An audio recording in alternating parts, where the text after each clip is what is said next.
Bienvenue dans votre nouvelle chaîne Achat 24 News. Une réaction surprenante de Trump qui dit long.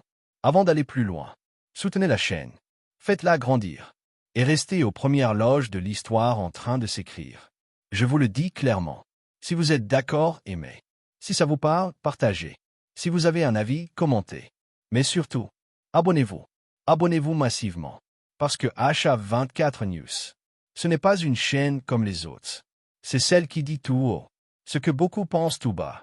Depuis le début de l'affrontement entre les États-Unis et l'Iran, Donald Trump martèle un message simple: victoire totale.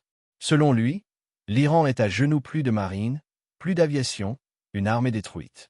Mais sur le terrain, la réalité raconte une toute autre histoire. Car pendant que Washington parle de destruction, Téhéran montre qu'il est toujours là. Des avions encore capables de voler. Des unités navales rapides toujours opérationnelles. Une présence militaire qui, malgré les pressions, refuse de disparaître. Alors une question dérangeante s'impose. Peut-on vraiment parler de victoire quand l'adversaire tient toujours debout? Ce conflit révèle quelque chose de plus profond. Les États-Unis, première puissance militaire mondiale, ne font pas face ici à un ennemi classique. L'Iran joue une autre partition, guerre asymétrique, endurance, pression constante, une stratégie qui ne cherche pas à gagner vite, mais à user lentement. Et c'est peut-être là que tout bascule. Car au-delà des armes et des chiffres, il y a une bataille invisible, celle du moral, de la perception, de la crédibilité. Et pour la première fois depuis longtemps, cette bataille n'est pas aussi évidente qu'elle en a l'air. Le doute est déjà installé dans le camp américain. Un doute profond sur leur capacité réelle à vaincre l'Iran.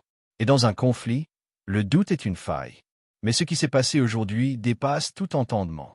Alors que l'Iran annonce officiellement la réouverture du détroit d'Ormuz à la navigation internationale, un passage vital par lequel transite une grande partie du pétrole mondial, le message est clair. Nous contrôlons encore la situation. Et à peine cette annonce faite, Donald Trump réagit immédiatement. Pays direct. L'histoire du face-à-face Iran-États-Unis s'écrit sous nos yeux. Le gouvernement iranien a annoncé, il y a quelques minutes maintenant, la réouverture du détroit d'Ormuz, puisque le cessez-le-feu au Liban avait été acté. Donald Trump s'en est réjoui il y a quelques instants en postant un message sur son réseau favori, Truth Social. Le détroit d'Iran, a-t-il écrit, pas le détroit d'Ormuz, mais vous aurez compris le message, est rouvert, prêt à la navigation. Merci. Partons tout de suite. Se félicite de la réouverture totale du détroit d'Ormuz. Oui, absolument. Donald Trump qui a posté donc ce message sur son réseau social Truth aux alentours de 6h30 du matin, puisqu'il se trouve actuellement à Las Vegas. Donald Trump qui explique, eh bien, l'Iran vient d'annoncer que le détroit d'Iran était entièrement ouvert et prêt pour un passage complet. Merci, dit Donald Trump. Alors hier, pas comme Donald on pourrait Trump s'y attendre. Car si l'Iran était réellement détruit, comme cela a été affirmé à plusieurs reprises, pourquoi Donald Trump en vient-il à dire merci à l'Iran? Pourquoi va-t-il jusqu'à évoquer le détroit d'Ormuz comme un détroit Iran? Cela en dit long. On perçoit presque un soulagement dans son ton. Comme si, malgré la puissance militaire américaine, l'ouverture de ce passage stratégique ne dépendait pas entièrement de Washington, mais bien de Téhéran. Autrement dit, si les États-Unis avaient réellement le contrôle total, auraient-ils besoin de remercier leur adversaire? Ce simple mot, merci, devient lourd de sens. Il peut être interprété de deux façons.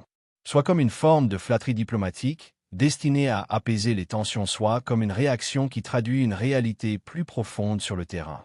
Car au fond, remercier son adversaire dans un tel contexte, c'est reconnaître même indirectement qu'il détient encore une part du contrôle. Et dans une guerre de perception, ce genre de détail compte énormément. Ce n'est plus seulement une question de puissance militaire. C'est une question d'influence, de contrôle et de crédibilité.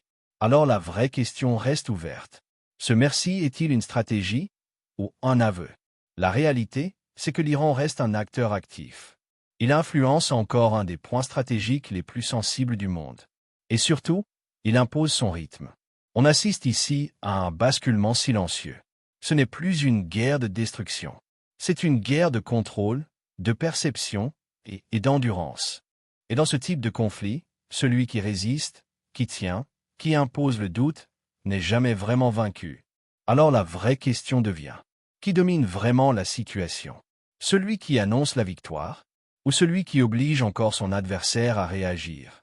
Abonnez-vous, aimez cette vidéo, partagez-la autour de vous, encore et encore. Et surtout, donnez votre avis en commentaire. Le débat, c'est aussi ça qui fait avancer la vérité. Parce que sans vous, rien de tout cela n'est possible. Et avec vous, on va encore plus loin. HA24 News ici, on ne suit pas le récit. On le décrypte. Et on met en lumière les vérités qui dérangent.